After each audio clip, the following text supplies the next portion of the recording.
হরে কৃষ্ণ। আগের ভিডিওতে আমি বলেছিলাম যে সূর্য উদয় হচ্ছে 5:20 আর 5:23 মধ্যে পালন, 3 মিনিটে মাত্র পালন করতে হবে আপনাদের। অবশ্যই পালনটা করবেন, কেন পালন না করলে কিন্তু মানে ব্রতর মাহাত্ম্যর কথা অত শুনেছে, ব্রতর মাহাত্ম্য ফল পাবেন না। সেজন্য আপনারা আগের দিন মানে সপ্তমীর দিন আপনারা সন্ধ্যা রাত্রেবেলা খাওয়া দাওয়ার পরে সব দাঁত মেজে মানে শোবেন। পরের দিন কিন্তু সকালবেলা আর ব্রাশ দিয়ে দাঁত মাজবেন না, কোনো মাজন বা কিছু দিয়ে দাঁত মাজবেন না। সে মানে আগের দিন সংকল্প করবেন, প্রভুকে বলবেন ব্রত যেন পরের দিন আমি ভালোভাবে সুস্থভাবে করতে পারি, সেজন্য সেই প্রভুর উদ্দেশ্যে সেগুলো করে তারপরের দিন আপনি ব্রত শুরু করবেন। ব্রত অবশ্যই আপনারা করবেন, ব্রত করলে আপনারা অভিষ্ট ব্রত ফল অবশ্যই পাবেন। সেজন্য কিছু কথা প্রভুর আমি বলছি, মনোযোগ সহকারে আপনারা শ্রবণ করুন। মহারাজ অম্বরীশ একদা বিষ্ণু ধর্ম জিজ্ঞাসু হইয়া বদ্রিকাশ্রমে গমন করত, তথায় চিরবাসী জিতেন্দ্রীয় ত্রিকালক্ষ মহর্ষি বেদব্যাসকে প্রণাম করিয়া বলিলেন, হে প্রভু, আপনি আমাকে অপার সংসার হইতে পরিত্রাণ করুন। এই যে কথাটা বললেন বদ্রিকাশ্রম, এই বদ্রিকাশ্রমে যদি আপনি একদিনও বাস করেন তাহলে যে আপনার জীবন সার্থক। বলছি একদিন যদি বদ্রিকাশ্রম তপস্যা করে 10,000 বৎসরের ফল ওখানে পাওয়া যায়। সেজন্য আপনারা যখন চারধাম যাবেন বদ্রিকাশ্রমে একদিন অবশ্যই মানে থেকে ওখানে হরিনাম করবেন, 10,000 বৎসরের ফল একদিনে পাবেন। যিনি সচিদানন্দময় বিগ্রহ অভীষ্ট প্রদত্ত পরম ব্রহ্ম এবং মণিগণ যাহার সাক্ষাৎ লাভ করিয়াই সংসার সাগর হইতে উত্তীর্ণ হন, সেই চিদানন্দময় আমার মন কিরূপে নিযুক্ত হতে পারে তাহা বলুন। বেদব্যাস বলিলেন, হে হরিপ্রিয় মহারাজ অম্বরীশ, তুমি যে অতি নিগুড় বিষয় জিজ্ঞাসা করিলে, অতি অতি নিগুড় কথা তুমি জিজ্ঞাসা করিলেন। এর পূর্বে এই কথা আমি কাউকেই বলিনি।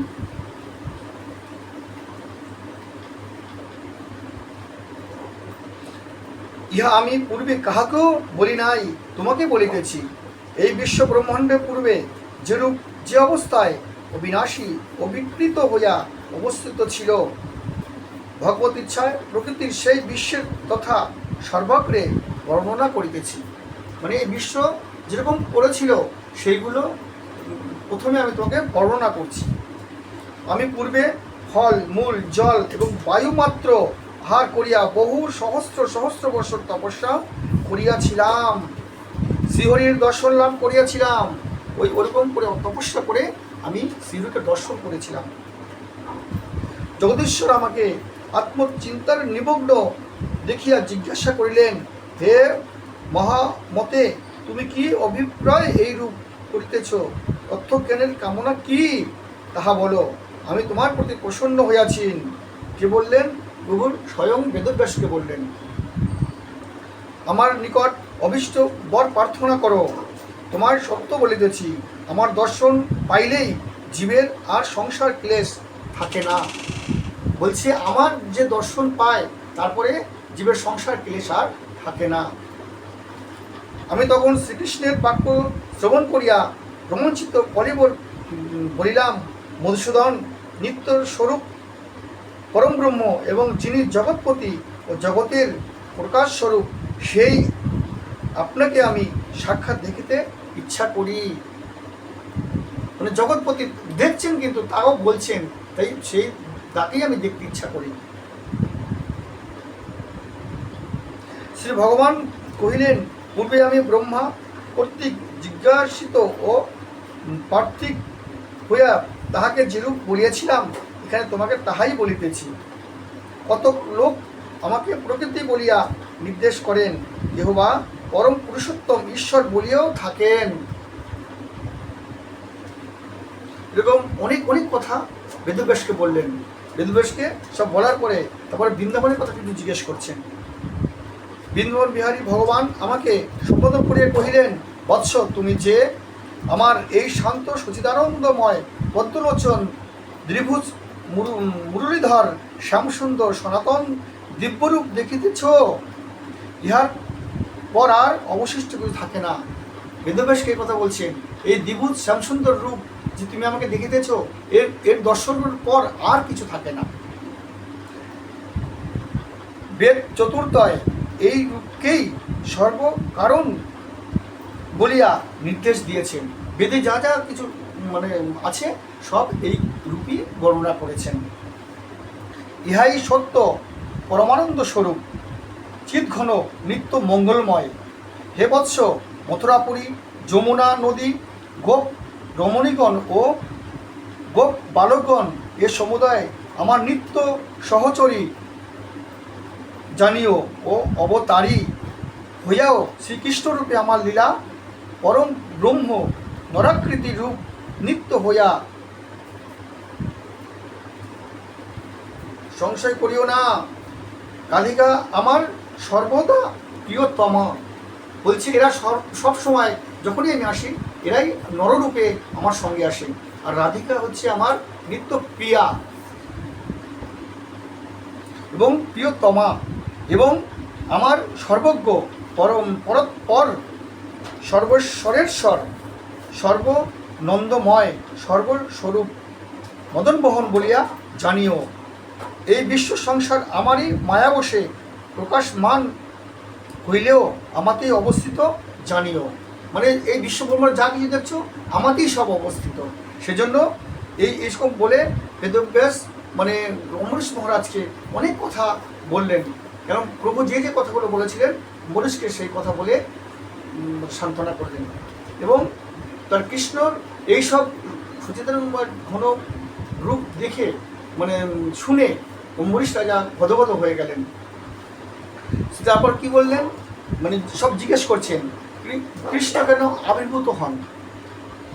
যখন যে ধর্মীয় অনুশাসনের অধঃপতন ঘটেন এবং অধর্মের উত্থান ঘটে, ঠিক তখনই বাসুদেব পরিত্রাণ করার জন্য এই দুষ্কৃতকারীদের বিনাশ করার জন্যই শ্রীকৃষ্ণ যুগে যুগে অবতীর্ণ হন। শ্রীকৃষ্ণ ব্রহ্মার দিনকালের একবার বা প্রতি 860 কোটি বৎসর পর পৃথিবীতে একবার আসেন। তারা বুঝতে পারছেন কৃষ্ণ কখন আসেন। ব্রহ্মার একদিন হচ্ছে একটা রাউন্ড ফিগার দিয়েছে আপনাকে, 860 কোটি বৎসর পর এই পৃথিবীতে একবার প্রভু আসেন। বলছে শ্রীকৃষ্ণের বিভিন্ন রূপ, শ্রীকৃষ্ণের 10টা রূপের মধ্যে শ্রেষ্ঠ রূপ কোনটা? বলছে শ্রেষ্ঠ রূপ হচ্ছে পার্থ সারথী, অর্জুনের রথের সারথী। এই হচ্ছে 10টা রূপের মধ্যে শ্রেষ্ঠ রূপ। বসুদেবের পুত্র, দেবকী নন্দন মাতা দেবকীর পুত্র, নন্দনের নন্দন নন্দ মহারাজের পুত্র, নন্দনের নন্দন মা যশোদার পুত্র, মধুসূদন মধু নামক দৈত্য হরণকারী, নারায়ণ সকল জীবসত্তার আশ্রয়, গোবিন্দ সকল গাভী এবং ইন্দ্রিয়র আনন্দ প্রদানকারী, নামের মহত্ব, কেশব কেশী নামক দৈত্য সংহারকারী, মাধব সৌভাগ্যের অধিষ্ঠাত্রী দেবীর স্বামী। সৌভাগ্য আমাদের যে ভাগ্যদাতা, তার ভাগ্যদাত্রীর তার স্বামী। শ্রীকৃষ্ণ জনার্দন সকল জীবসত্তার পালনকারী, লক্ষ্মীপতি লক্ষ্মীদেবীর পতি, ঋষিকেশ সকল ইন্দ্রিয়ের প্রভু। নামের এক একটা নামের কি এক একটা মহিমা সেটা বর্ণন করছেন এখানে। মুকুন্দ মুক্তিদাতা, প্রত্যেককে মুক্তি দেন, তার নামই হচ্ছে মুকুন্দ। দামোদর যার উদর রজুর দ্বারা আবদ্ধ করেছিলেন, কে করেছিলেন? মা যশোদা। এই বিশ্ব ব্রহ্মাণ্ডের যে মালিক তাকে প্রভু দুষ্টমি করেছে বলে মা দড়ি দিয়ে রজু দিয়ে বন্ধন করেছিলেন। দামোদর লীলায় সেগুলো অবশ্যই আমি বলবো, আপনারা সব শ্রবণ করবেন। সে যে বলছে তারপরে হচ্ছে হরি। হরি আমরা বলি হরি যিনি দুঃখ হরণ করেন, আমাদের এই জীবের সব দুঃখ হরি হরি বলে যদি আমরা ডাকি এই জীবের দুঃখ হরণ করেন। অচ্যুত যিনি কখনো বিচ্যুত হন না। অজিত অপরাজয়। যজ্ঞেশ্বর অলৌকিক শক্তির অধীশ্বর। শ্রীপতি সৌভাগ্য দেবী লক্ষ্মীর পতি। জগৎপতি প্রকাশিত বিশ্ব ব্রহ্মাণ্ডের অধীশ্বর। যদুনন্দন যদুবংশের পুত্র। ব্রাহ্মণ দেব, তিনি সকল ব্রাহ্মণ কর্তৃক পূজিত। জননিবাস, তিনি সকলের হৃদয়ে বিরাজমান, প্রত্যেকের হৃদয়ে প্রভু নিজে আছেন। বামন অবতার, যিনি রাজা বলিরকে শিক্ষা দিয়েছিলেন। ত্রিনয়ন, ত্রিভুবনের দ্রষ্টা, শঙ্কর্ষণ, সকল জীবের পরম আশ্রয় এবং আকর্ষণীয়। শ্রীকৃষ্ণের অপ্রাকৃত বৈশিষ্ট্য সমূহ: কখনো দূষিত হয় না, কখনো দেহত্যাগ করেন না। কৃষ্ণ কখনো দেহত্যাগ করে না, যখন খুশি প্রভু আসেন, যখন খুশি প্রভু যান। কখনো বৃদ্ধ হয় না। আপনারা কেউ দেখেছেন শ্রীকৃষ্ণ বৃদ্ধ হয়েছেন? তার দাঁড়িয়ে আছে, মানে বড় বড় চুল আছে, কখনো বৃদ্ধ হন না। চিরকুমার, শ্রীকৃষ্ণ যতদিন 125 বছর এই ধরাধামে ছিলেন, সবসময় সে কুমার বয়স ছিলেন, শুধু বাঁশি বাজাতেন আর থাকতেন। কখনো রোগগ্রস্ত হয় না, কখনো ওনার রোগ হয় না। কখনো ক্ষুধার্ত ও তৃষ্ণার্ত হয় না, কখনো তার খিদেও পায় না, কখনো পিপাসাও পায় না। কখনো নীতিহীন হন না, তার সকল পদক্ষেপই সঠিক। যে কথাটা মুখ দিয়ে বলবেন সেটাই সঠিক। কখনো পরিবর্তিত হয় না, তিনি তার সিদ্ধান্তে অটল। যে কথাটা বলবেন ওই সিদ্ধান্ত থেকে নিয়ে আর সরবেন না। এবার বলছে প্রভু যে 24 অবতারের কথা বলেছেন, সেই কিছু সংক্ষেপে বলছি আমি। মৎস্য অবতার, বিশ্ব ব্রহ্মাণ্ডের প্রলয়কালে মৎস্য অবতার সকল জীব প্রজাতির তরুটিকে নিরাপদে চালনার মাধ্যমে তাহারকে রক্ষা করিয়াছিলেন। কূর্ম অবতার, যখন দেবতা এবং অসুরগণ সমুদ্র মন্থনের সময় বাসুকী নাগের দূর প্রান্তের বলপূর্বক টানাটানি করছিলেন, তখন কূর্ম অবতার তার পৃষ্ঠে সেই মন্দারকে ধারণ করিয়াছিলেন এবং সমতা রক্ষা করিয়াছিলেন। বরাহ অবতার, দৈত্য হিরণ্যক্ষ কর্তৃক এই পৃথিবী গ্রহটিকে স্থানান্তরিত করার পর বরাহ অবতারই একে স্বস্থানে পুনরস্থাপন মাধ্যমে রক্ষা করিয়াছিলেন। এই হিরণ্যকশিপুর দাদা, উনি এই পৃথিবী মাতাকে সমুদ্রের তলায় রেখে দিয়েছিলেন। সেই জন্য ব্রহ্মা যখন বললেন, হে প্রভু, আমি সৃষ্টি করে কোথায় রাখবো, সেজন্য তুমি এর ব্যবস্থা করো, তখন এই বরাহ অবতারের সৃষ্টি হলো। দেখবেন সুর যেরকম মানে ওর দুখানা দাঁত আছে, ওই দাঁত ওই হিরণ্যকে মেরে ওই পৃথিবী মাতাকে ওই জল থেকে তুলে নিয়ে এসেছিলেন। সেই জন্য বরাহ অবতার। নৃসিংহ অবতার, দৈত্যরূপী পিতা হিরণ্যকশিপুর নিষ্ঠুর বল থেকে অর্ধ নর অর্ধ সিংহরূপী অবতার তার প্রিয় ভক্ত প্রহ্লাদকে রক্ষা করিয়াছিলেন। বামন অবতার, এই বিশ্ব ব্রহ্মাণ্ডকে বামন অবতার 3টি পদক্ষেপের মাধ্যমে দখল করে রাজা বলিকে শিক্ষা দিয়েছিলেন। এক পায়ে এই স্বর্গলোক মেপে নিয়েছিলেন, একদম ব্রহ্মলোক অবধি, তারপরে এক পায়ে মানে পাতাল লোক অবধি মেপে নিয়েছিলেন। তখন বলি রাজাকে বলেছিলেন, হে বলি, আমাকে আর এক পা জমি দাও, আমি আরেক পা কোথায় রাখবো? তখন বলেছিলেন, প্রভু, আপনার তো দুটোই পা, আপনার তো আর পা নেই, সেজন্য আমার আর কোনো স্থানও নেই। তখন বলে, কে বলেছে আমার পা নেই? এই নাভির থেকে একটা পা বের করে বললো, এই যে আমার একটা পা, তুমি দাও, আমাকে স্থান দাও। তখন ওনার স্ত্রী বলেছিলেন, প্রভু, তুমি তো সব তুমি দিয়ে দিয়েছো, তোমাকে তুমি সমর্পণ করনি, তুমি প্রভুর কাছে তোমাকে তুমি বিকিয়ে দাও। তখন মাথাটা বলি মানে নিচু করে দিলেন, প্রভু, এই মস্তকে তোমার আমার চরণ দিয়ে তুমি এই স্থানে তুমি চরণ রাখো।